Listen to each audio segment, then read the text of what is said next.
男人拼命地扒拉着冰箱内壁，接着将冰渣送进嘴里，忘情地舔舐起来。可他还是不满足，最后竟将隔板上的水渍也舔到一滴都不剩，才恋恋不舍地停止了吮吸。原来就快被渴死的威廉已经在别墅里被困了2天了。作为江洋大盗的他，本想趁着房主出远门盗取2幅世界名画，没想到却在得手后输错了同伙传来的门禁密码，导致别墅的防盗系统启动，所有的出口都被防爆玻璃堵死。更糟糕的是，威廉在尝试修理控制面板时，不小心将其损坏了。此时的他还并不知道这将带来多么严重的后果。经过一番折腾，威廉陷入了深深的绝望。可突然灵光一闪，想到了一个逃生的办法。只见他来到厚重的大门前，仔细摸索着上面的每一处缝隙，很快就找到了最薄弱的地方。于是快速的拿出小刀猛凿，只要能凿开一个洞，就可以从外面把门打开。经过不懈的努力，他总算凿开了较为坚硬的外壳，露出了里面柔软的木芯，随即便凿得更加卖力了。胜利的曙光好像就在眼前，然而房间的温度却在此时急剧上升。威廉也感受到了前所未有的闷热，他不得不停下手中的工作，去找水喝补充体力。但是由于控制面板的损坏，此刻的别墅竟然连水也停了。不过幸运的是，他发现了角落的冰箱，从里面拿出了仅存的一点水，便享受的一饮而尽。随后威廉继续凿门的工作，突然刀尖传出了沉闷的响声，他急忙用手摸了摸，好像是一块钢板，赶紧又拿小刀猛戳几下，这真的就是一块钢板。此时的威廉已经精疲力尽，他绝望地躺在了地板上，联系了同伙一整夜，却没有得到一丁点的回应。可谁知第二天一早，窗外竟传来了直升机的声音，他以为是同伙前来营救他，于是连忙跑去查看，却发现只是一场美丽的误会。威廉打起精神继续寻找脱困的方法，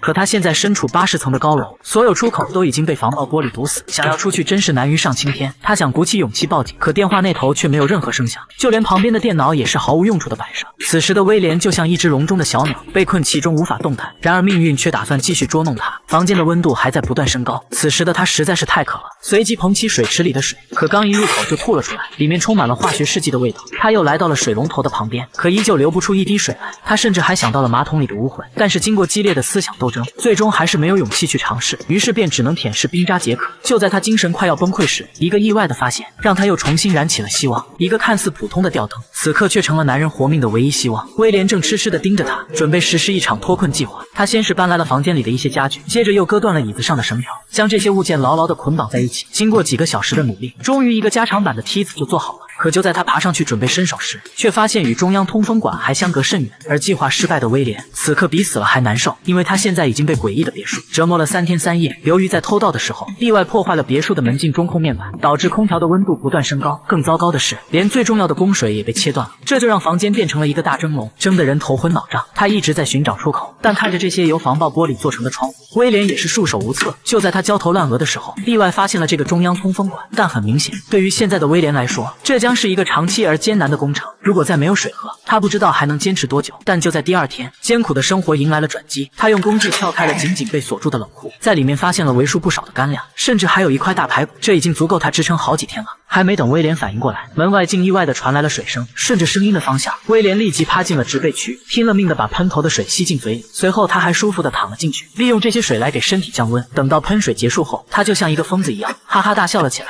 随后威廉打起精神继续干活。首先他扯下长长的窗帘，接着又来到卧室，割断了床板上的绳子，又把床垫也拖出了屋外。此时他找来了所有能用的家具，将它们又紧紧地堆在了一起，用窗帘和绳子牢牢捆住。在试了试结实程度后，威廉再一次爬到最高点，他终于够到了通风口，但在用力地拍打2下后，似乎有些不对劲。他又拿出小刀仔细地敲了2下，这竟然又是一个防爆玻璃。威廉满怀失望地爬下了楼梯。此时空调的温度已经达到了41度，他只好脱掉了所有衣服来给身体降温。此时好像一切又回到了原点，他只能通过画画来排解心中的苦闷。但就在此时，他突然从监控上看到一个清洁工正站在大门外，他急忙穿好衣服来到了门边，贴在门上大声的呼救。可此时的清洁工却没有丝毫反应。随后威廉又来到监控旁边，发现他已经坐着电梯离开了。就在这时，房间里又传出了强劲的风声，原来是空调又变成了制冷模式。威廉享受着难得的凉爽，同时眼睛里也泛起了一丝泪光。他不知道自己还能不能活着走出这个巨大的牢笼。男人举起一个古董花瓶，竟直接将它重重地摔在地上，随后又在一堆碎片里挑拣出相对圆润的2块，然后利用胶带将它们和布条粘合起来。不一会儿，一副粗陋不堪的墨镜就做好了。对于被困在豪宅10天的威廉来说，这可是能够逃生的关键道具。随后他便顺着由家具搭成的梯子来到了通风管道的正下方，紧接着拿出提前搜寻到的工具，对着通风口边框一通猛凿。他希望能凿掉外层边框，然后取下中间的防爆玻璃，顺着通风口逃离出这套古怪的豪宅。